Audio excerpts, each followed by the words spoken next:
Hello, this is Ross Bliley from the podcast Pigskin Tales. This podcast is sponsored by Sterling Soap Company.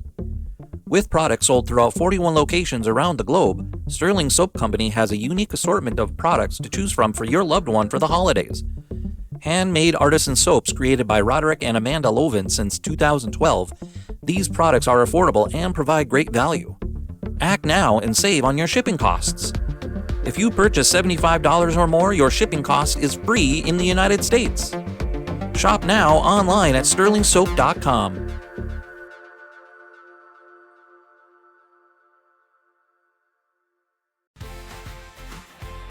Face off with Firefly Publishing for another drop into the fascinating world of pro hockey history with Hockey Hall of Fame True Stories 2.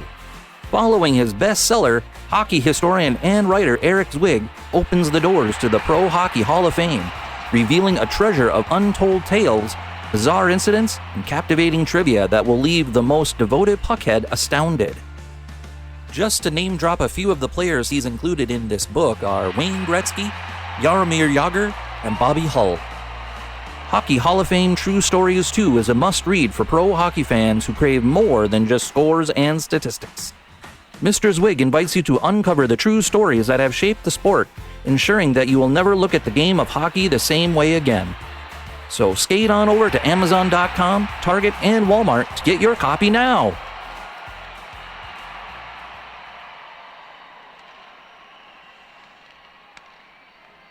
This podcast is part of the Sports History Network, your headquarters for the yesteryear of your favorite sport. You can learn more at sportshistorynetwork.com.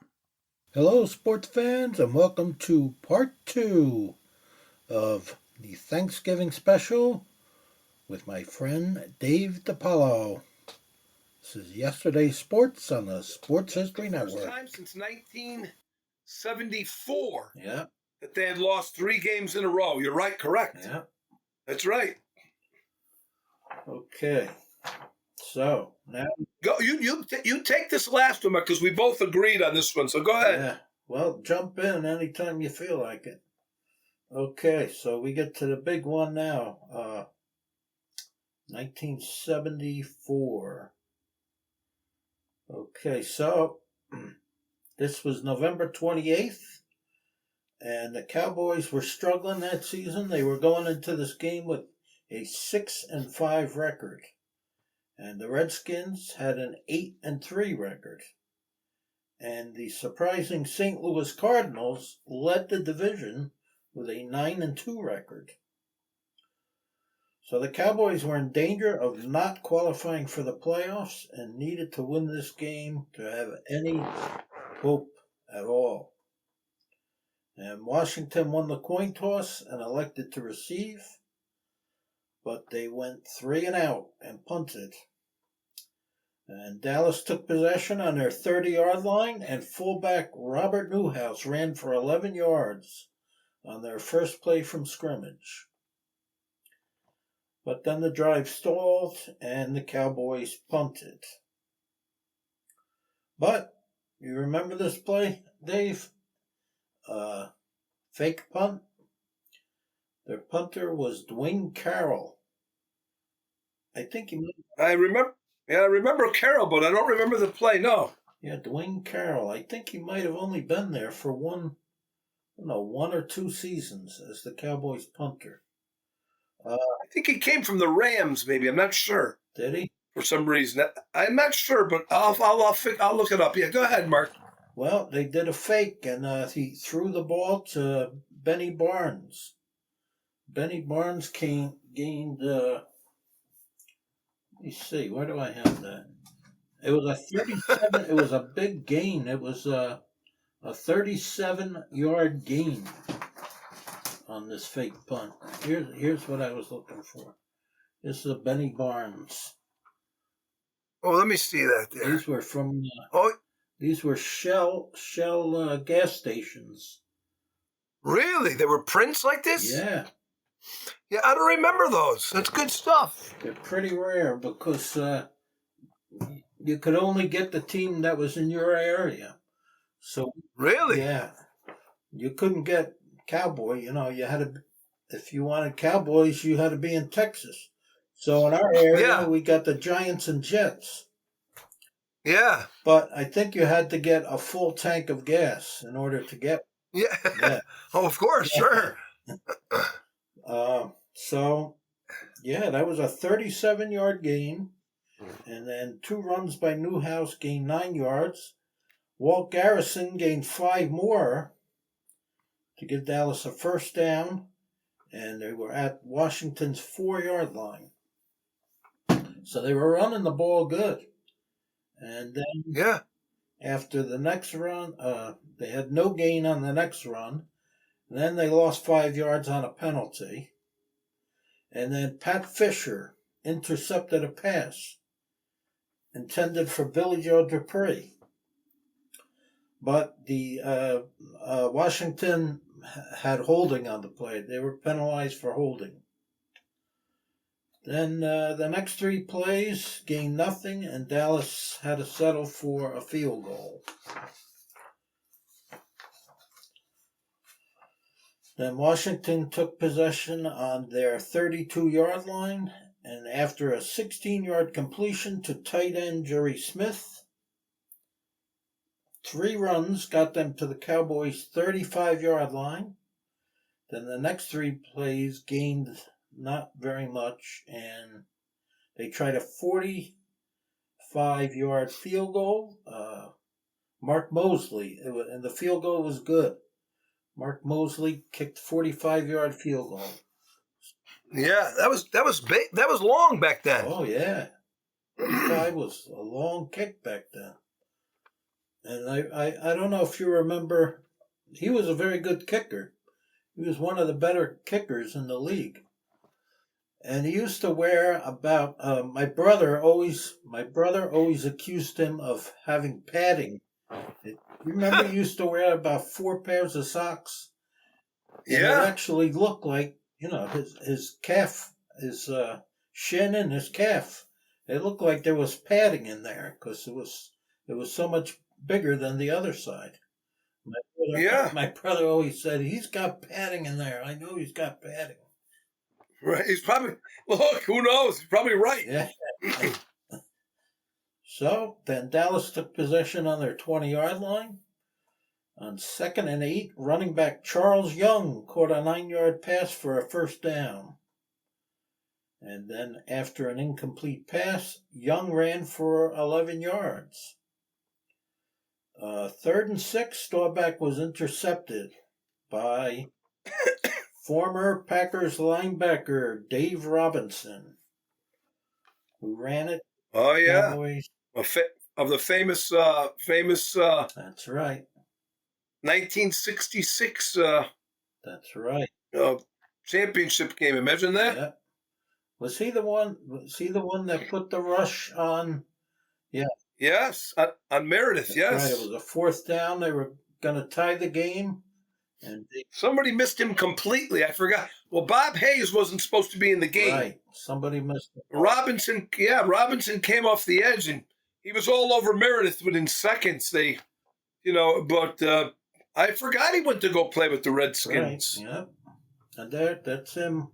That's a picture of him with my son.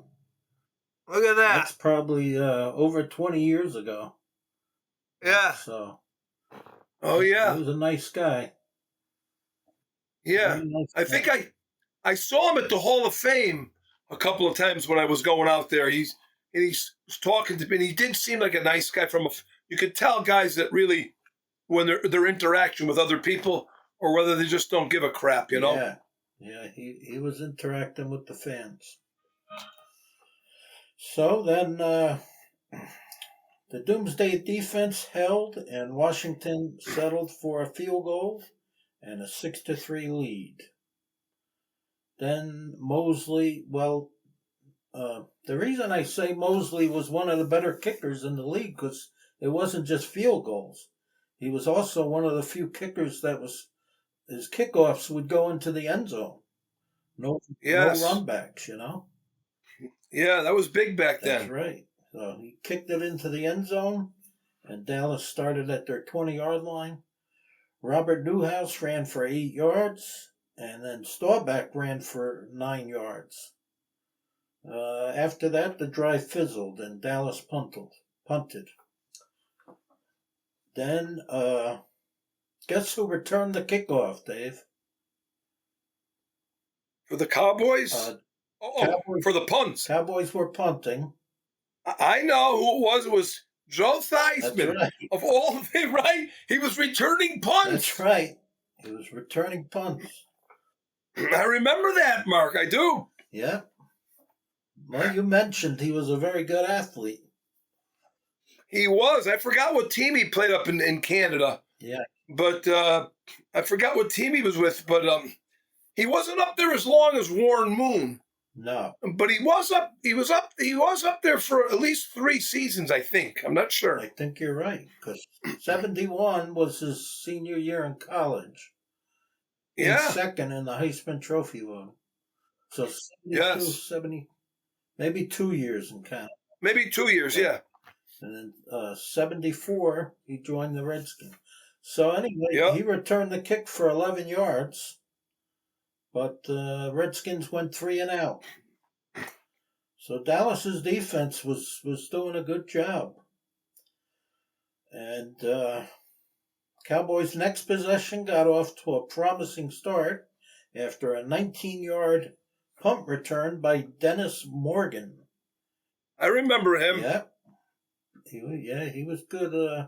Good return man. Yeah, was he?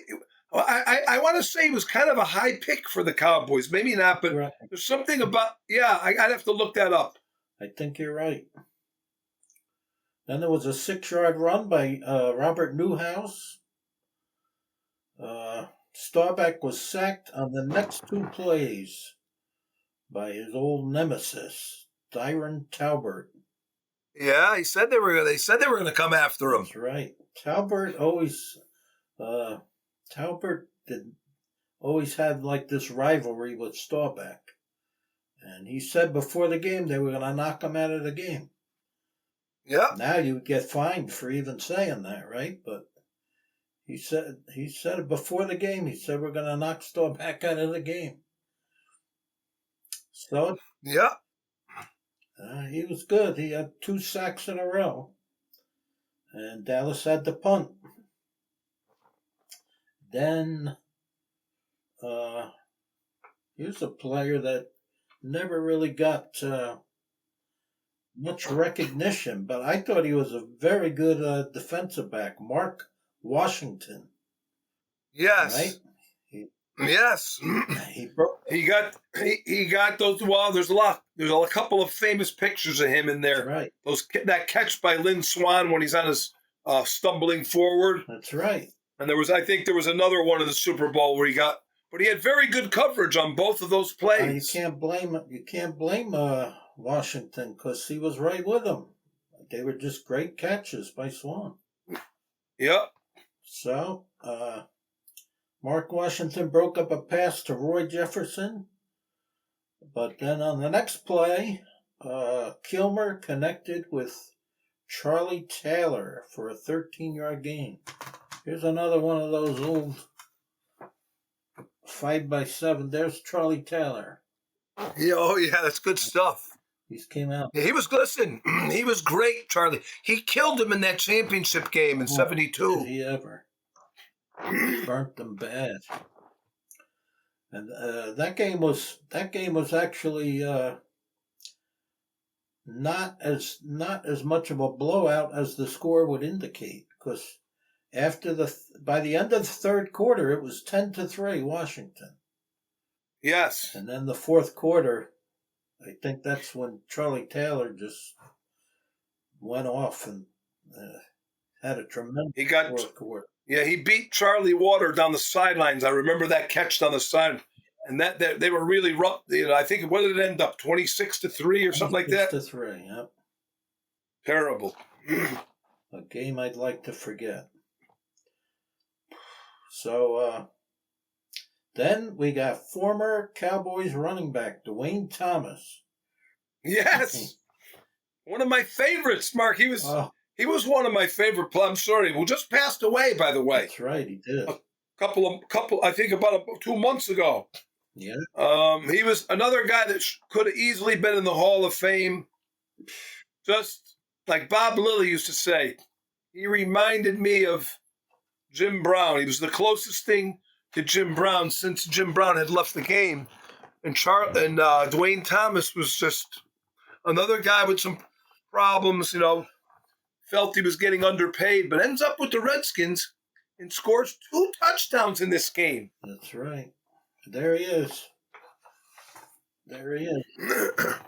Yes. Unbelievable. He resurfaced because he had gone to the Chargers. Yes. The Cowboys traded him off to the Chargers, and then I think he was out of football. If you look at those, they got a few films of him I don't know if he ever even actually played.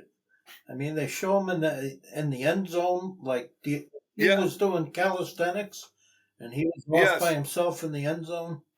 Yeah, I remember vividly, yeah. And he looked like he lost about 25 pounds. If you look at that picture of him, he looked like he lost about 25 pounds. Yeah, the pants were hanging off of him. Pants were hanging. Kind of. So that was 1972. Yeah, so for that whole year, 72, he was out of football. Yeah. And then this Sports Illustrated says 1973. So that's when he joined the Redskins. So that's when, he gained 5 yards. Then they had another running back, Moses Denson. Yeah. He gained 11 yards on a pass reception. Then Thomas ran for 12 yards, but the drive stalled, and then Mosley attempted a 50-yard field goal but missed. So Dallas took over on their 32-yard line, and now we start with the turnovers. Walt Garrison, who was not a fumbler, right? No, he was tough. He very rarely fumbled, but he fumbled. Very tough. Yeah. Very hard to bring down. Very good. Yeah. He fumbled. Walt Garrison fumbled. Redskins recovered. They had a 9-yard completion to Dwayne Thomas.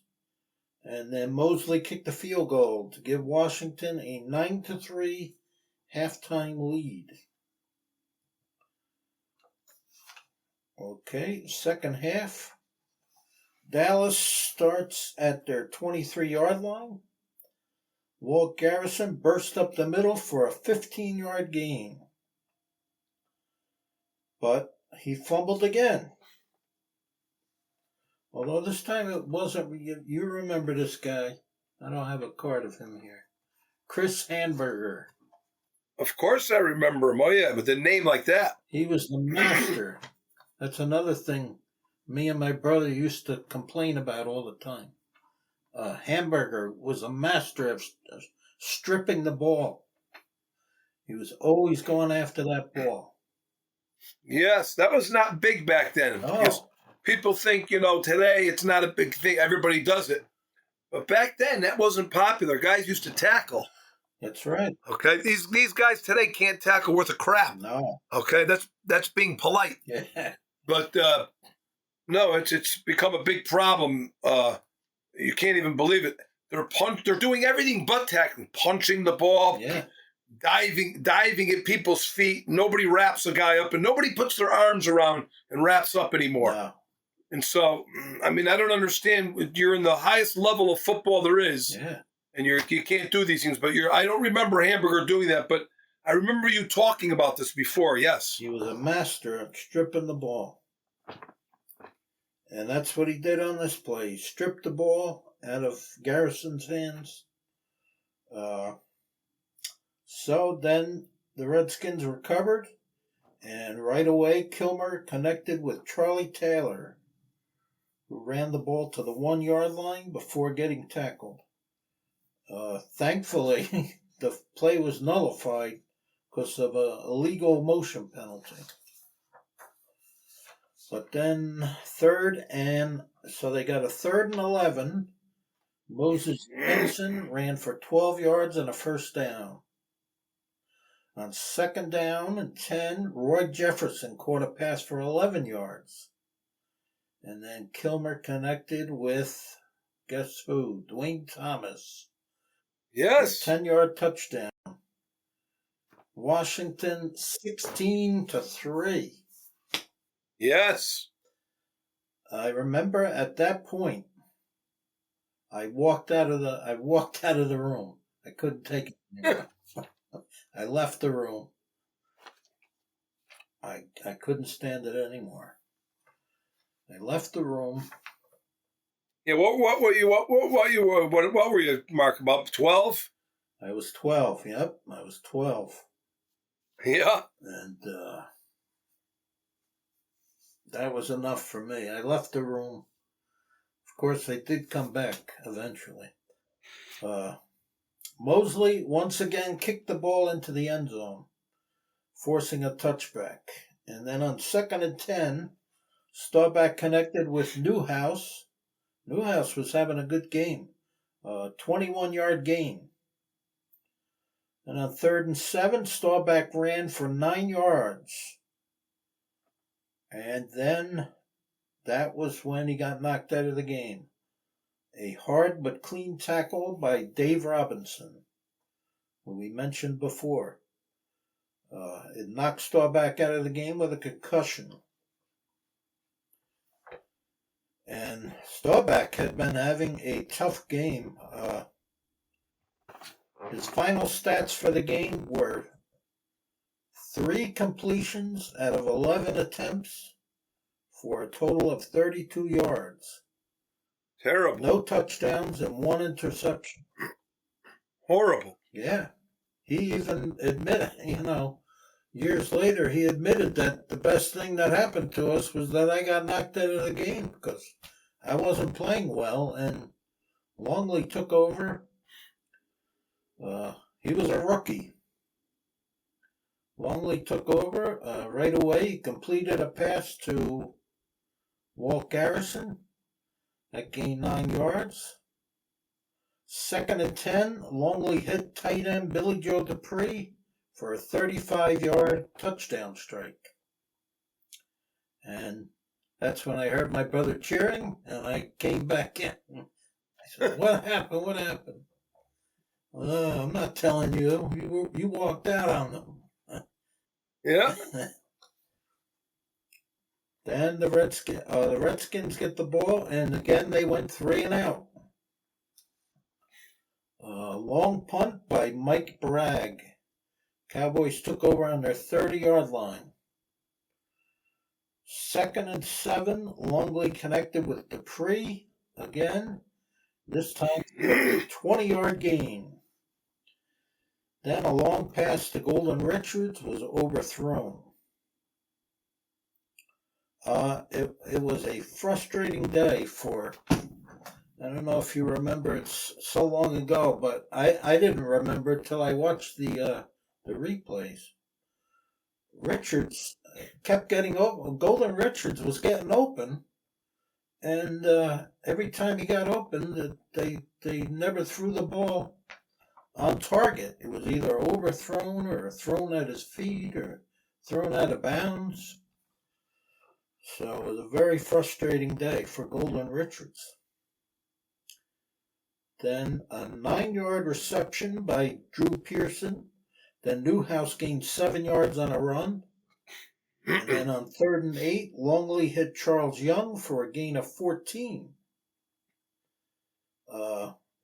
You remember this, Dave. Charles Young was backup for Calvin Hill, right? Yeah. He was the backup for Calvin Hill. Yeah. Calvin Hill was injured. He was injured often, by the way, Calvin Hill. But I was just going to say, when he was with the Cowboys, he was very injury prone. Got injured a lot when he was with the Cowboys. Then he went to the WFL. Yes. And then when he came back from the WFL, he went to Washington. Yep. I think he only played maybe 2 years in Washington. But he wasn't the same back anymore. He was. Oh no, he had a knee injury. Yeah. He was never the same. The knee injuries aren't like today. No. The medical, the medical industry's come a long way since then. But no, he was never the same. He was tough at Calvin Hill, but he was reckless. Yep. He ran with a reckless abandon. He was hurdling over guys and this. And he was a good big size, he was like 6'4", 230, I think, Calvin Hill. Yeah. Somewhere in that area. That was big back then for a running back. Very big. Yeah, he was a big guy. Then he went to Cleveland, where he kind of resurrected his career. Yes. With the Browns. Yes, I forgot about Cleveland. That's right. They were using him a lot out of the backfield as a receiver. Right? Yes. Catching a lot of the short passes, kind of like what Preston Pearson did. Yes. That's how the Browns used him. And he kind of resurrected his career. And then, so back to the game. On 2nd down and 7, Longley threw to Newhouse in the end zone, and Dave Robinson was called for interference. Walt Garrison plowed in from the 1-yard line, and Dallas took a 17-16 lead. Yeah, I remember that. That was a big drive, right? Yeah. Yes. And that was Longley, 10. They went 10 plays, 70-yard drive. Yes. That was the most impressive drive of the day up to that point. Yeah. Yes, exactly. For either team. Very good job by Longley. But there was still a full quarter to play, and on 3rd and 8, Kilmer connected with Roy Jefferson. A big gain, a 39-yard gain. He got leveled on that play. Kilmer did. Kilmer got leveled by Harvey Martin. I had something here of Harvey Martin. He was very good. Almost kind of underrated, Harvey Martin, if you want to get down to it, really. If you look at his stats, that's right. He was very, very good, Harvey Martin. Oh yeah, there it is. There you go. I remember that. Yeah.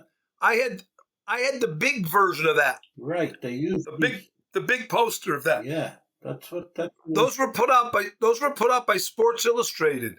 Yeah, and those posters. And it doesn't say. These cards are interesting because it doesn't say anything about Sports Illustrated. These are kind of an odd size. They're like 7x9 or something like that. But it says the company that made them is called MarketCom. Yes. But then you're right. Sports Illustrated used them to make full-size posters. Yes, they did. Yep, and you're right. He probably doesn't get enough recognition. I mean, he probably had at least 4 seasons where I would say 3 or 4 seasons where he was the best defensive end in football. Yes. They called him the smiling assassin, Harvey Martin. Okay, that's it. Was well. Then he had a show. Before it was popular for these players. He had a talk show down in Texas called The Beautiful Harvey Martin Show, and Drew Pearson was laughing about it, saying, and it was funny because everybody that knew Harvey really didn't look too beautiful. He said, but and he's telling the story. He's laughing about it. But I know what he meant by that. But right. He was kind of he died young, too. He died in his 50s, Harvey Martin. Yep, he did. Okay, so then from so after that play, that was a big gain. That was a 39-yard gain. So then from the 20-yard line, Dwayne Thomas took it all the way in for a touchdown. Now, if you watch, I don't know if you watched that game I sent you. If you go back and watch that, on this one particular play, Dwayne Thomas looked just as good as he did when he was with Dallas. I know exactly what you're talking about, yes. You know how his running style I would describe as smooth and graceful. Yes. He just glided when he... Yes, right into... Yes, I remember. The one you sent me, Mark, I did watch it. Was that the one that just got refurbished by what's his name? Dave Volsky. Yeah, is that because he just refurbished that game? Yep. Yes, that's it. There's no announcing. He's showing clips. It's almost the whole game, except I think he said 8 or 9 plays or something. He only missed about 8 plays. Yes. Shows the entire game. And on that one particular play, I really I recognized when I was watching it. I said, "Holy mac!"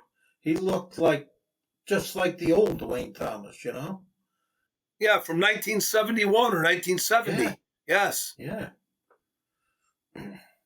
So that put Washington back in the league, back in the lead, and then starting from their 17-yard line. Longley threw a long, accurate pass to Drew Pearson, but Pat Fisher broke it up. He just died recently too, right? Yes, a couple of weeks ago. Yeah. All these guys that we watched. Yeah, it's terrible. Pat Fisher was a little guy, only about 5'9", right? He was, but he was very tough. Very tough. It was very tough. He brought everybody down, including guys like Harold Carmichael, that were like 6'7". He played them twice a year because they were in the same division. But very, very tough. They did a couple of interviews with him. He used to wear the very thick glasses, and he when you saw him, he didn't even look like a football player. You're like, who the hell's this guy? Yeah. You know what I mean? Yeah. I don't think he was 180 pounds. No, I don't think so. They said he looked like Mr. Peabody. Yeah, I'm telling you.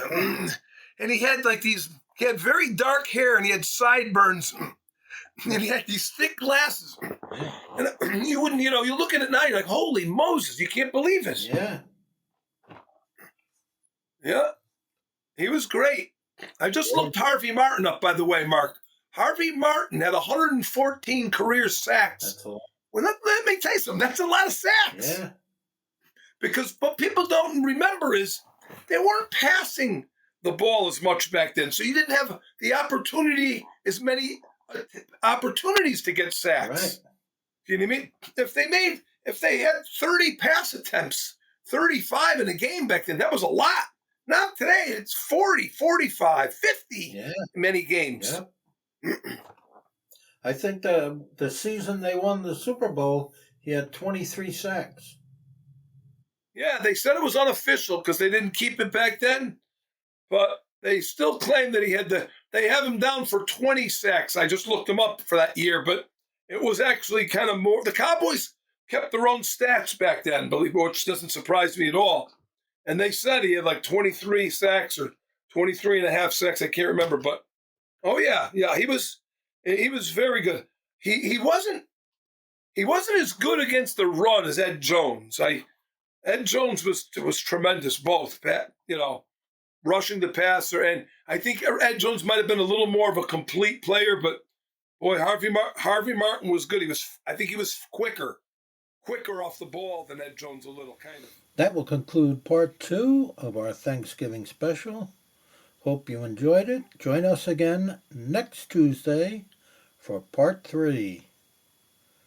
Thank you and God bless. This podcast is part of the Sports History Network, your headquarters for the yesteryear of your favorite sport. You can learn more at sportshistorynetwork.com. Hey there, sports history fan. This is Arnie Chapman, a.k.a. the Football History Dude, and I hope that you enjoyed this recent episode presented by the Sports History Network and were able to learn some good old-fashioned sports history knowledge nuggets. I started the Sports History Network back in 2020 with the mission to help podcasters find a community of like-minded sports history nerds, as well as helping aspiring podcasters to start their own shows. We have a little bit over 30 shows on the network right now covering all sorts of sports history, but as far as I'm concerned, We're just at the toothpick in the ocean moment, that can't even figure it out because there's so much more coming. We wanted to create the ultimate headquarters for sports yesteryear, starting with Podcast Network and our website, but we're going to continue to move into other mediums as well. And here's the cool part, because we want you to be part of our team.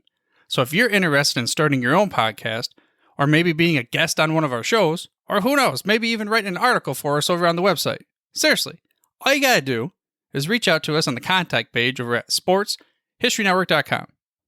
You can be as technologically savvy as a Neanderthal tapping on a stone trying to figure out this whole hieroglyphics thing back in the day. Again, it doesn't matter, because even if you don't understand the whole podcast space, we have a production team that can pretty much help you out with doing everything. All you gotta do, head over to sportshistorynetwork.com, head to the contact page, fill it out. That message goes right to me, and I'll reach out to you as soon as I can. But for now, dude, I'm through if you're through.